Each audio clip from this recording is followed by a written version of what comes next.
What's up, everybody? I hope everyone is having a great afternoon. It is Wednesday, January 31st, and I want to talk today primarily about the State of the Union speech that Donald Trump gave last night. I'm not going to touch on the whole Russia story with McCabe and everything like that because, I think that's I don't think that's the biggest story right now. The big story right now is the State of the Union speech, and it's the thing that I want to focus on the most because, not necessarily even because he said something that was unexpected. I think that it was a pretty typical speech for Donald Trump. Like, if you've heard speeches that he's given in the past, the State of the Union address wasn't too radically different from what we've already heard from him. And honestly, in some ways, it was kind of, we've heard worse, basically, from Donald Trump before. So, before I get into the details, the meat and potatoes of this story, if you're listening to this right now, retweet this video on Twitter, post it on Facebook. I don't really mess on Facebook like that anymore for different reasons. I know Facebook has the largest platform, but Facebook just does some shady stuff that I don't really like. So if you want to share this on Facebook, go ahead and do it. And I just want to check my levels. I want to make sure everybody can hear me clearly. So if you can't hear me clearly, if my voice is kind of low, just let me know. I might have to lower the sound in the background. Matter of fact, let me go ahead and do that right now. Because the music helps me, but I notice it kind of distracts with my words sometimes, so I don't want it to be too much of a distraction.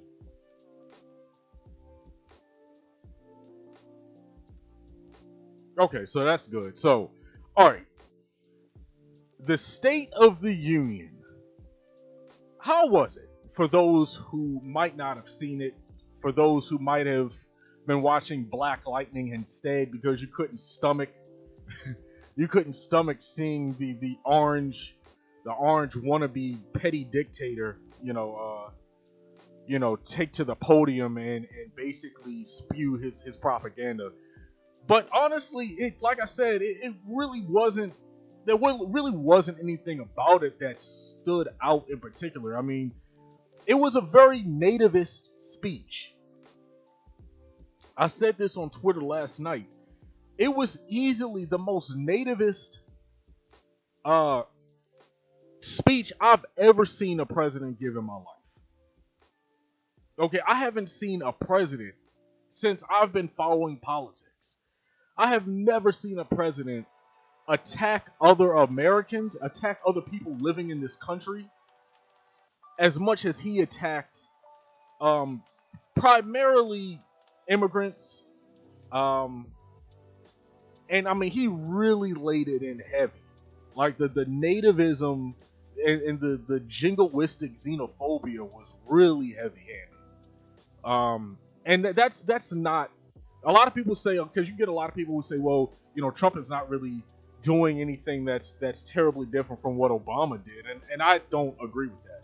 I do think Obama did some things that were definitely problematic, but Obama was a completely different president from Trump in many ways. And here's the thing. When you're a nativist, that means you basically take an anti-immigrant stance across the board on everything. It's not just about jobs. It's not just about thinking that certain groups of people are taking jobs from you or taking things away from you, which in some cases that might be going on, but it's more so about how you think your society is supposed to be structured. Top to bottom, how is your society structured? Who is given preference? Which is why nativists historically in America have been xenophobic white nationalists. There is a very lengthy history of American nativism being tied to anti-blackness, being tied to anti-European immigrants.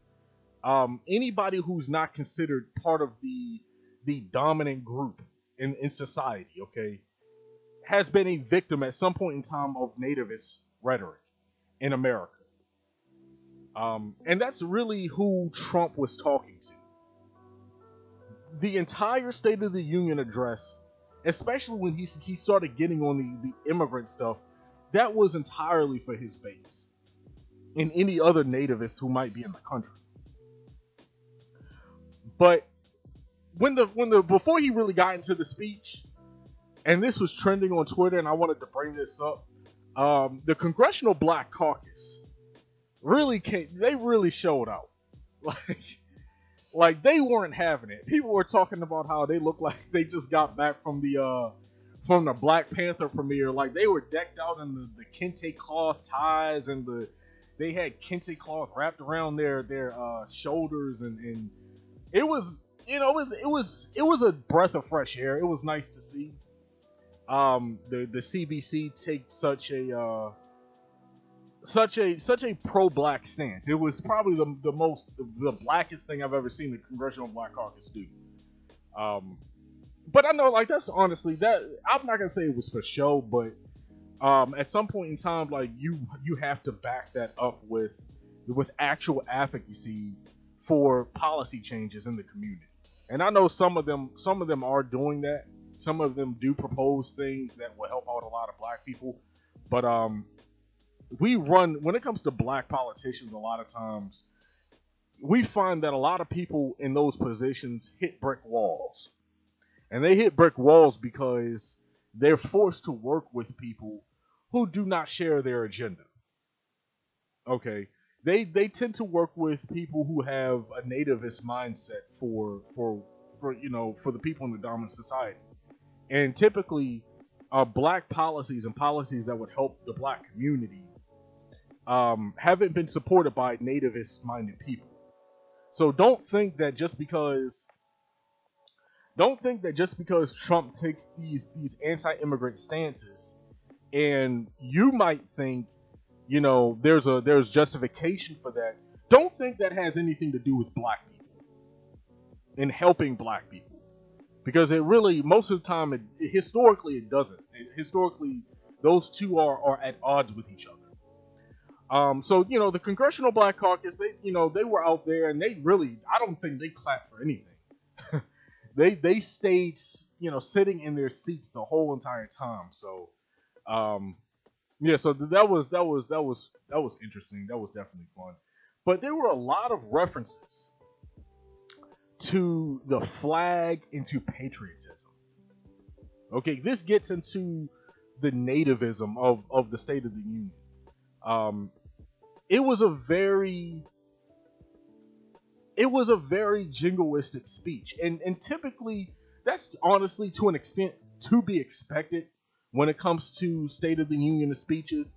Like they always have that level of forced jingoism. You know what I'm saying? So in that sense, what Trump said about the flag and about patriotism, it's not like the first time that's ever been done. But coming from somebody like him, it just sounds wrong.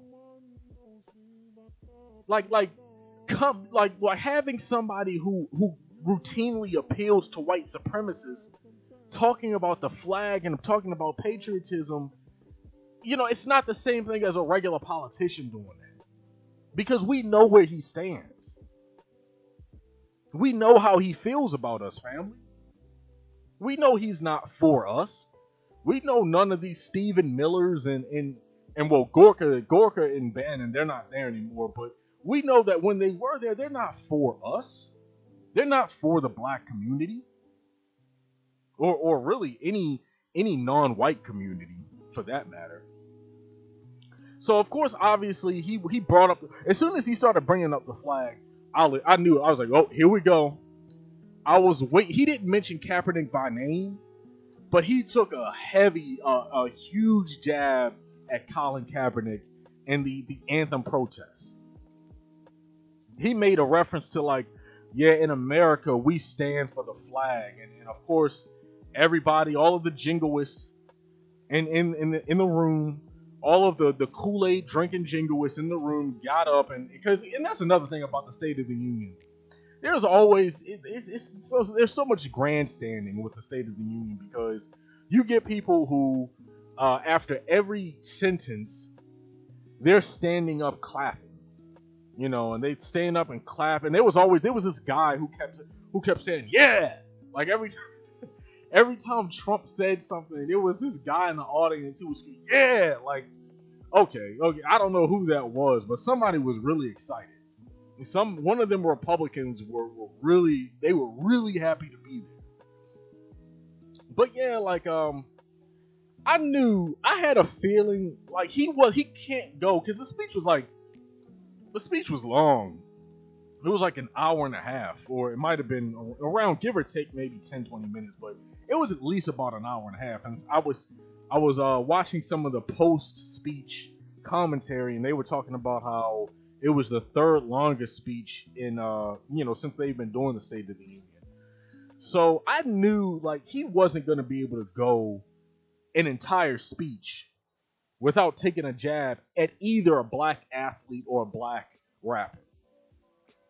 He didn't mention any rappers, but he definitely mentioned the anthem protest. And honestly, family, that sells. That hyper jingoism sells, unfortunately. That's why he does it so much. His numbers go up when he throws out that red meat to his base. They like that.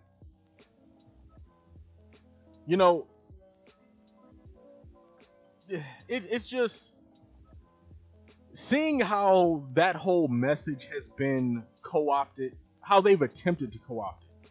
And if they could criminalize it, they could. They can't criminalize it because it's a First Amendment issue. But if they could get away with criminalizing it, they would, because they don't really care about the struggle that Colin Kaepernick and Bennett and those other folks who have taken knees and who have lost a lot, by taking that political stance. They don't really care about that at the end of the day. They want you to do what they want you to do. And if that means, faking your support, faking some sort of flag support, then so be it. But I don't want to, I digress on that. I'm not going to stay on that issue too much. But yeah, so he took a shot at Colin Kaepernick. Then this was another thing. You see, he at some point, because he started the speech before he really got into the whole immigrant thing. He started the speech talking about economics and talking about the economy and jobs and things like that. And he continued to take credit for things that Obama did. Here's the thing about the racist on the right. Okay, if they can't destroy something Obama did, like the ACA, the Affordable Care Act. If they can't destroy it, they'll co-opt it. They'll take credit for it. It reminds me of when you would hear stories about, like, in history, especially like in ancient Egypt, like, and they've done this all throughout history in like former empires. When a pharaoh would come into power, when a new pharaoh would come into power, what they used to do a lot of times, especially if they were coming in after a pharaoh that wasn't liked for whatever reason, or if the establishment at the time didn't like this particular pharaoh, what they would do is they would find all of their monuments and all of the things that they used to all of the hieroglyphics that used to talk about their accomplishments when they were in power. Okay, and what they would do is they would deface those monuments. Okay, they would scratch off, they would destroy the monuments, and they would erect monuments to themselves. That's basically what Trump is doing with Barack Obama. Trump is like a new pharaoh in power, scrubbing everything Barack Obama did that was positive. And if it's something that he can't scrub and destroy, like a monument, he'll just whitewash it. And so we basically have the whitewashing of Obama's legacy in real time. So don't be fooled, ladies and gentlemen. Please do not be fooled when you hear these conservatives and these Republicans and these right-wingers taking credit for the black unemployment rate. Please don't fall for that Jedi mind trick, family. Please do not fall for that. That is a hustle. And I talked about this on the last show. So I'm not, if you wanna really get my thoughts on this, then watch the last show. But it's already been shown, and this whole notion that Trump has done something for black people, that's already been debunked. That's already been debunked. Like, that started under Obama. That started in 2010. Trump has nothing to do with that. But it's not just the black unemployment rate. It's the whole performance of the economy. And Trump has been doing this over the past year, taking credit for the economy. The economy has been doing well since Obama got into office. Matter of fact, when Obama got into office, the economy had crashed. We all know this. The economy was at an all-time low when Obama got into office.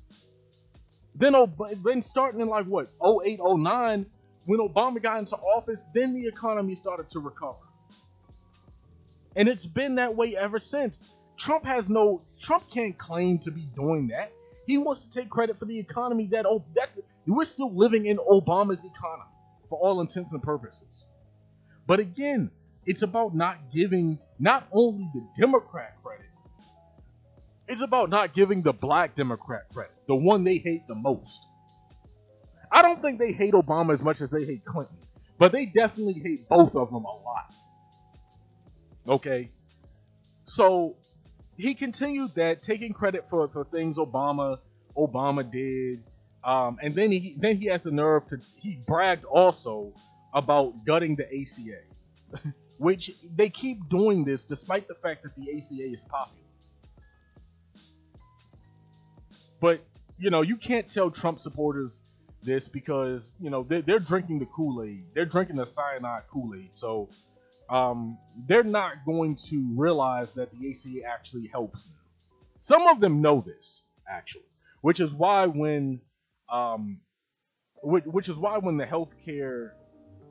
healthcare system was really a huge story back in 2017. It still is, but not as much as it was a few months ago. That's why you had a lot of even Republicans saying, no, we don't want you to gut the ACA and not have anything for us in return. They actually don't want that.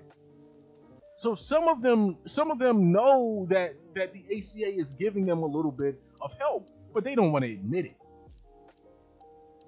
They don't want to admit it. So before I really get into the immigrant issue, before I really start touching on that, hold on, let me check to make sure everything is still going good. Yeah, that looks good. That looks good. I definitely have to fix, I keep getting this warning on Periscope. I have to fix my my things for that. Hold on one second, man.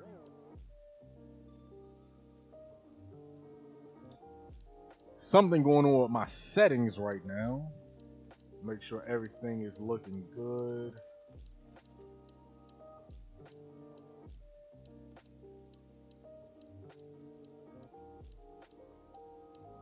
Something going on with my settings right now. Okay.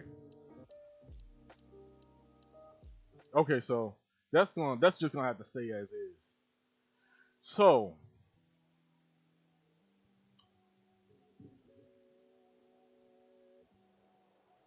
let's talk about for a second before I really get into the immigrant stuff, because that's a whole thing in and of itself. I want to talk about some of the things Trump didn't mention, because, like I said, it was a pretty typical State of the Union address. You know, a lot of references to the flag, a lot of references to, patriotism and typical Republican stuff. But I want to talk about some of the stuff that he didn't mention. So, of course, he didn't mention Mueller and the entire Russian investigation. And this was actually something that one of the main things I was waiting to see. And I was waiting to see if he would actually touch on this stuff. I was waiting to see if he would touch on the Russian investigation. He actually didn't do that. And a lot of people leading up to the speech, a lot of people were actually wondering about that, because a lot of people were like, well, is he going to do what Nixon did? Because apparently before Nixon stepped down, his last State of the Union was about trying to get people to get rid of the whole Watergate scandal. He was like, we've been talking about Watergate for a year, enough with Watergate. And then he stepped down like soon after that. So Trump didn't bring up the Russian investigation. That was probably the smart thing on his part. Just leave that alone. You're not going to win on that. You're really not. At the end of the day, you're not going to win on that issue. So he didn't bring that up. He mentioned Russia in passing. He mentioned that Russia is our enemy, and I don't actually think he believes that. But he just said that he put that in there to dispel the notion that he's in bed with the Russians. He didn't mention Hillary Clinton, which he shouldn't have anyway. He didn't mention the Me Too movement.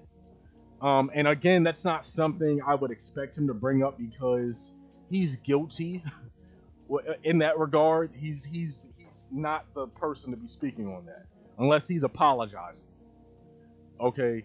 But then too, he didn't speak on voter suppression and, his attempt to use the fraudulent voter commission that's now no longer existent to destroy voting rights in this country. He didn't mention his attacks on the FBI. He mentioned a lot of supporting the troops, supporting cops. He mentioned that stuff a lot. And it's funny because he mentioned supporting cops, but I'm like, okay, so does that include the FBI? Because apparently, you've been taking all types of shots at them.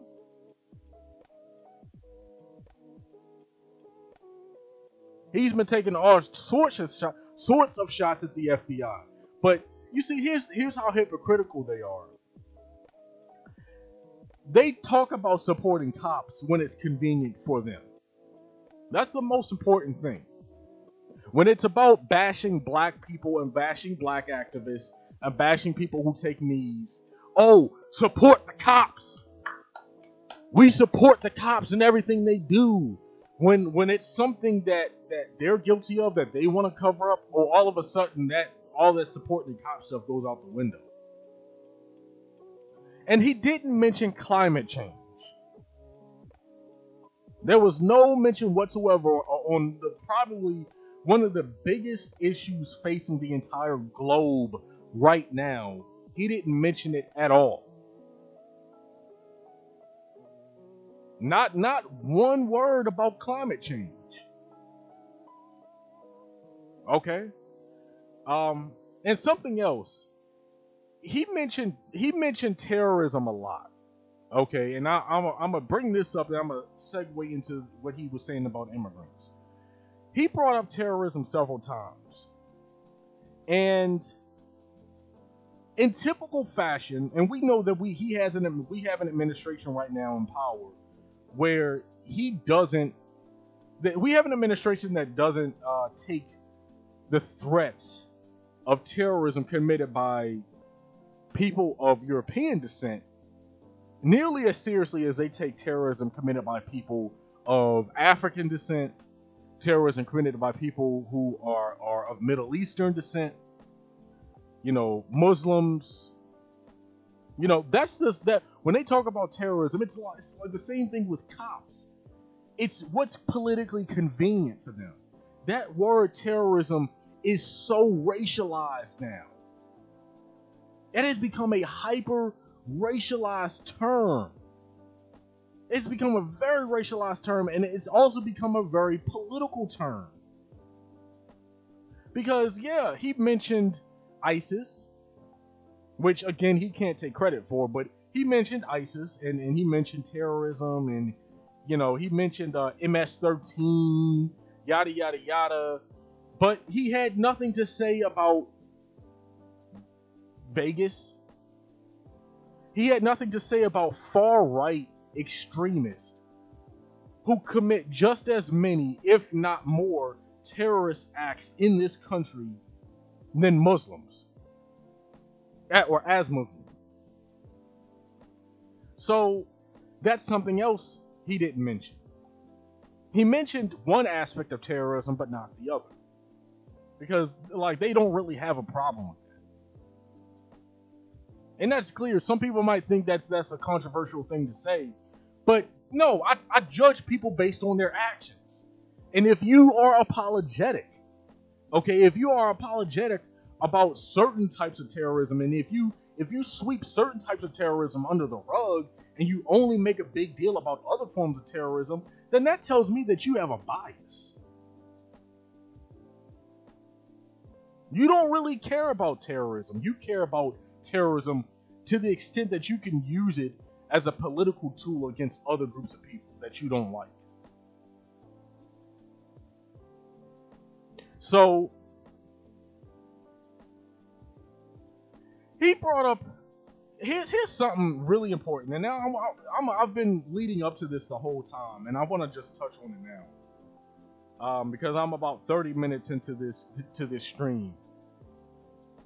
Man, the anti-immigrant xenophobia was heavy. It was dog whistle after dog whistle, and he used black and brown people to make those arguments. He brought up this story because every time he would go into this spiel about, throwing out platitude after platitude after platitude, and then he would throw in a story. He did this several times. He told like 4 or 5 damn stories. So one of the first stories he brought up was this story about some MS-13 criminal who killed some of the loved ones of this black family. And black people. And they showed them, they were in the audience. And look, I feel for them. I don't want anybody in any group, any ethnic group, black, white, Asian, Hispanic, I don't care who you are. I don't want to see anybody's family members being victims of terroristic violence. I don't want to see that. That's not cool. But what I also don't want to see, and so I feel for them. I really do. I feel they were crying, and I'm thinking to myself, what are they thinking right now? being used as a prop, because that's what Trump did. He used this black family as political props. I have a big problem with that. And black people, y'all, we can't allow ourselves to be used like tools like that. Because what a lot of these white supremacists want to do is they want black people to be on their side on this issue. Y'all really got to understand that. They want black people to agree with them on the immigrant issue. And I'm talking about the white supremacists. They want an overlap between black nativism and white nativism.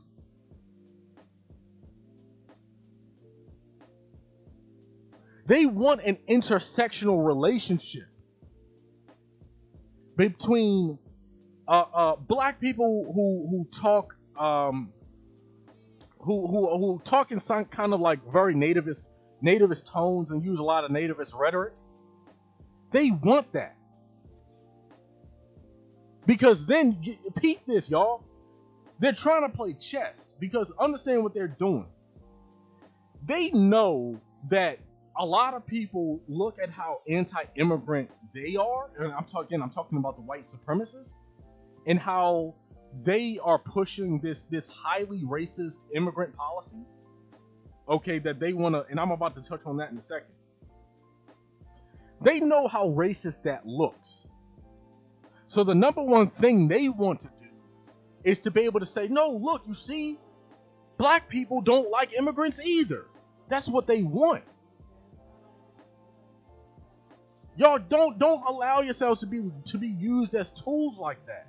So I really didn't like to see that. I really wish that family wouldn't have shown up to that. Like, I really didn't like that. I feel for them. Like I said, I feel for them. I really do. And what happened to I can't remember if it was like a son or a daughter or what, but what happened to that family member of theirs is tragic. You know what I'm saying? And I, definitely not gonna co-sign no damn MS-13. That's the last thing I'm gonna do. But don't allow yourselves to be used. Just be mindful of that. So yeah, let me. I brought up this a second ago. There's an article from Think Progress that I came across. It was written yesterday, actually. And y'all really should read this. If I remember, I'll put the link in the description box. The title of the article is "Trump has proposed the most racist immigration policy since the KKK wrote our laws." And it has a picture of Stephen Miller posted up and looking like a Klansman. Okay, the subtitle is "The Klan Wrote Its Racist Views into America's Immigration Law. Stephen Miller's plans would bring them back."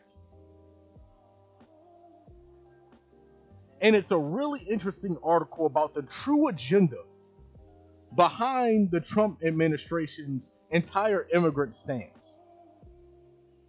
So I've heard people like the press secretary, Sarah Huckabee Sanders, and other people from the White House make these arguments in the past that, oh, the immigrants are taking away jobs. They're taking away black jobs from black people. Understand, this is part of a carefully crafted agenda by the white supremacists within the White House to pit black people and immigrants against each other. And understand that the immigration policy that they're pushing, it's not going to help us. It is not going to help black people. They're pushing an immigrant policy to keep America as white as possible. I've been saying this for the longest time. That is their ultimate agenda. Their ultimate agenda is not to help black people get employed. Their ultimate agenda when it comes to the immigration stance and the immigration policy is to kick as many people out and prevent as many non-whites from coming into the country. Make America Great Again is a euphemism for "Make America White." I was about to say white again, but it's already majority white, so I'm not. I'm not. It's not "Make America White Again" because it's already predominantly a white country. But it's "Make America as white as possible," or keep it as white as possible. It is an extremely racist position. Matter of fact, the Trump administration's stance on immigration is probably the most racist thing that they're doing. Easily. That's easily the most white supremacist policy agenda that they're pushing.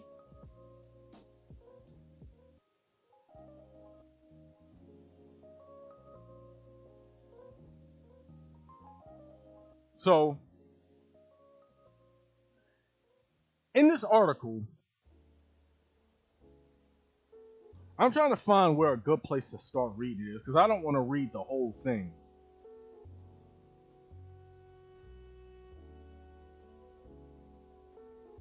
So let me see. Hold on. If you are well, not a racist. If this is the article. These data points are an interesting window into a diversifying nation. So let me actually start. Yeah, let me start here. At the top of the article, it says the top 10 largest U.S. immigrant groups as of 2016. So, of course, Mexico is the largest. I wish they would have some percentages with this. But it's basically just a pie chart. And there aren't any percentages, but, you can clearly see based on who has the largest portion of the pie chart, where most of the immigrants are coming from. So, most of the immigrants, nearly half, are considered other. But the second largest group are Mexicans, obviously. But also you look at some of these other groups. Cubans, Chinese, Vietnamese, Filipinos, Dominicans, people from El Salvador, India, Korea, Guatemala. So the article says, if you are not a racist, these data points are an interesting window into a diversifying nation. As recently as 1990, the United States still drew a significant chunk of its new immigrants from nations such as Italy, Germany, Canada, and the United Kingdom. In 1960, 5 years before a landmark immigrant bill transformed the face of American immigrants, nearly half of all newcomers to the United States arrived from just 6 European countries. So, the immigrant policy changed in the 60s from being only about Europeans and only allowing Europeans to come into the country to allowing other groups to come into the country as well. And then it continues, it says, but if you are one of the white nationalist groups whose priorities animate the Trump White House's immigration proposals, the chart displayed above represents a calamity. Every year, hundreds of thousands of non-white people are pouring into the country. Many of them will eventually become citizens. Many more will have children on American soil who, through the magic of the 14th Amendment, become citizens at birth. The complexion of America is changing, and this is a fact. And the Trump White House has plans to fix that.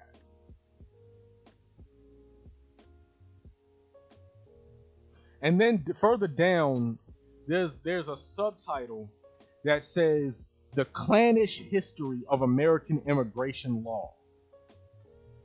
Men like Stephen Miller are hardly newcomers to America's immigration debate.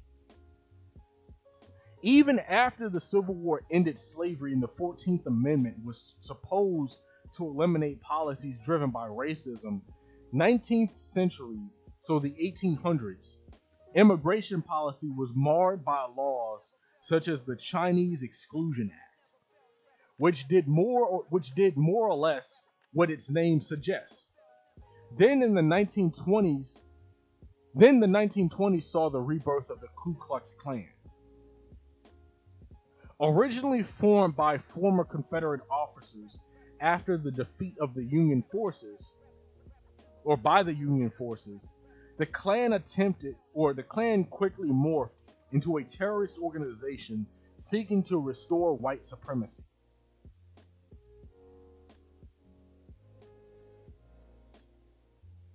The Klan drew sharp lines between desirable white people, whom it described as Nordic, and undesirable non-Nordic white immigrants. One influential 1916 text even recommended that quote unfavorable races such as Italians and Jews, because Italians and Jews at one point in time weren't considered white, they advocated that they be kept segregated in ghettos. At the height of its power, peep this, at the height of its power, the Klan wrote its racist views into America's immigration law. And then, like, the article continues further and further down. Like I said, I'm not going to read the whole thing. I'll post the link in the video. But understand that we have people in power right now who are trying to bring back, who they're trying to implement an immigration policy that is the most restrictive since this time period. They're trying to do away with the immigrant policy of the 60s, and they're trying to bring back Klan immigration. This is Klan immigration policy.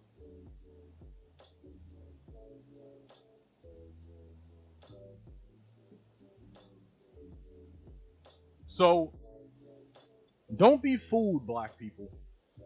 Please don't be fooled. I forgot to bring this up earlier, and now I'm kicking myself. When I was talking about the black immigration, not black immigration. When I was talking about black unemployment, okay, and the decrease in black unemployment, I forgot to bring up this article. This is an article I've talked about in the past. Okay, I've talked about it previously in a video I think I did about that new police. They're trying to build a new police academy in Chicago, in one of the blackest areas of Chicago. They're wanting to spend a ton of money on a new police station, but they're not spending it on bringing in jobs. Okay, and I wanted to bring up this article again because people like Trump, they bring up, oh yeah, that we've helped black people, we've helped lower the black unemployment rate. Okay, they love talking about Chicago, right? They love talking about Chicago and black violence in Chicago and black on black crime.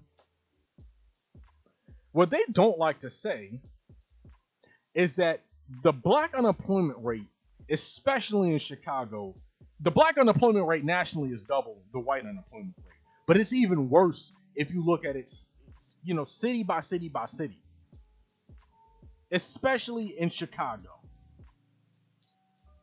Illinois has the nation's highest black unemployment rate as of 2016. Only 51% of black adults reported having some form of work in Illinois. And these statistics are from the Bureau of Labor Statistics. And the title of this article is Illinois has the nation's highest black unemployment rate. And it's from a website called IllinoisPolicy.org. Okay, again, Illinois has the nation's highest black unemployment rate. Illinois is 12.7% of black jobless, or 12.7% black jobless rate is the highest in the U.S., tied with Nevada. However, Illinois's black population is 7 times larger than that of Nevada's, meaning Illinois, the crisis in Illinois is playing out on a much larger scale. See, they don't mention stuff like this. So black unemployment is down overall, even not only since 2010, but even since okay, so I'm looking at a graph right now that's referencing Illinois. So in Illinois, the total black unemployment rate is down 10% since 2000, but it's actually up since 2010. So like, if you look at the actual statistics nationwide since 2010 among black unemployment, it's down. This is what everybody's been talking about, and this is why I should have brought this up earlier in the stream, but I went off on a rant about other things, and I kind of skipped over it. So overall, the numbers are down, but in Illinois, the numbers are actually up. The black unemployment rate is up in Illinois, and Illinois isn't the only state. Well, isn't the only state like this, and Chicago isn't the only city like this. So I just wanted to throw that in there. Now I have to get back on topic. So yeah, the origin of the Trump administration and their agenda when it comes to our immigration policies is rooted in racism fundamentally. It like I said a second ago, it's easily one of the most racist things that they're pushing right now. And Trump said something during the State of the Union.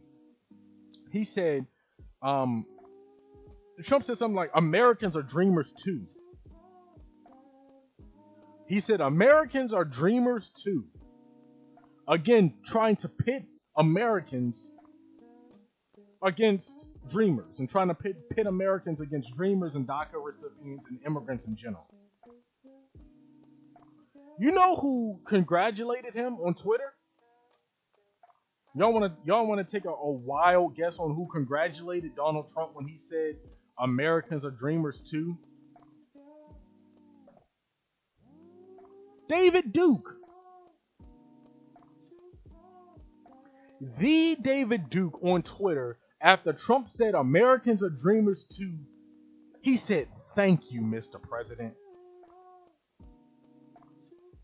David Duke thanked the President of the United States, Mr. King white supremacist himself, thanked the President when he said Americans are dreamers too.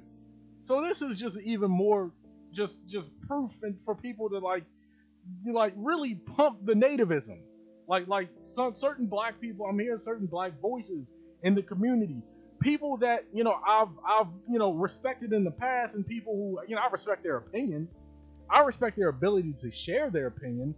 Everybody should be able to voice their opinions, whether you agree with them or not. But just pump the brakes with the black nativism, because you're aligning yourself with people, with the David Dukes of America. Understand that, like the main people supporting Trump the hardest on his immigration stance and on his immigration policy, the main people supporting him the hardest are white supremacists. So if you want to be intersectional with them, go right ahead. I'm not gonna tell you not to. I don't think it's a good idea, And I think I don't know how you can really be pro-black and be a nativist, because there's a very racist history to nativism in America. But hey, if that's what you want to do, that's your business. But yeah, David Duke, congratulated the president on Twitter after he said that.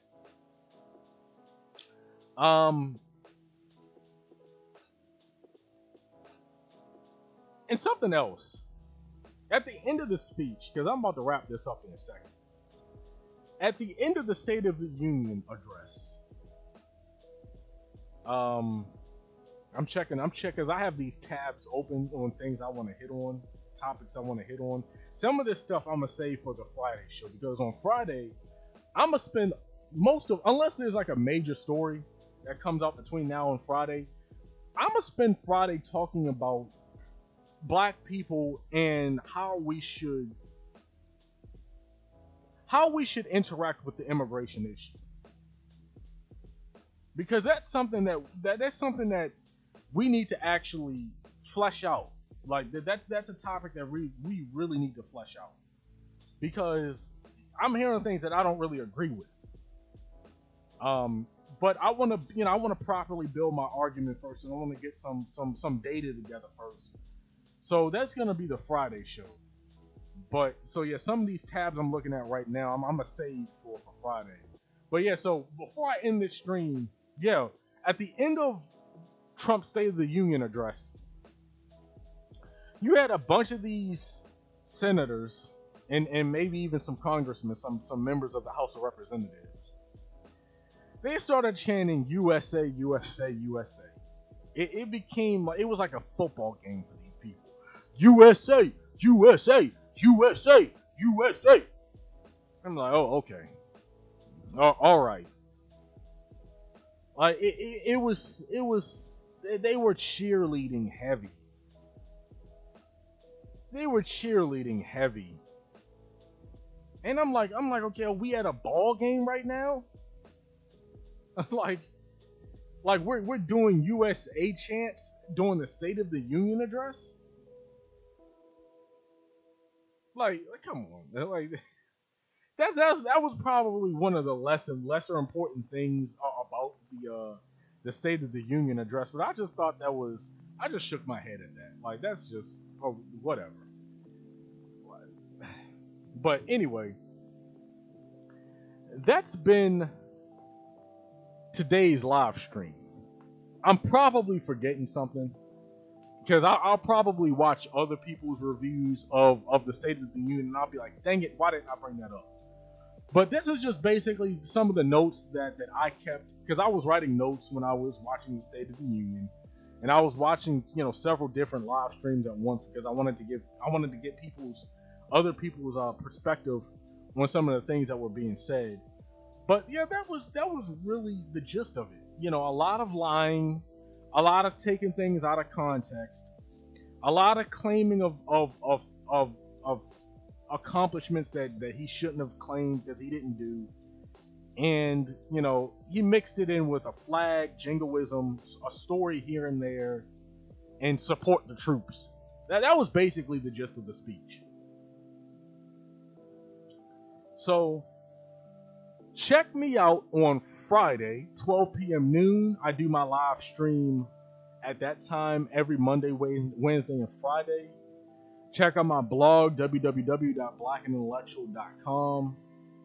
Follow me on Twitter @_blackintellect, and follow me on YouTube as well at Black and Intellectual on YouTube. So that's it, folks, for today. I hope you have a great rest of your day. I'm about to get out and enjoy the sun, and I will see you guys on Friday.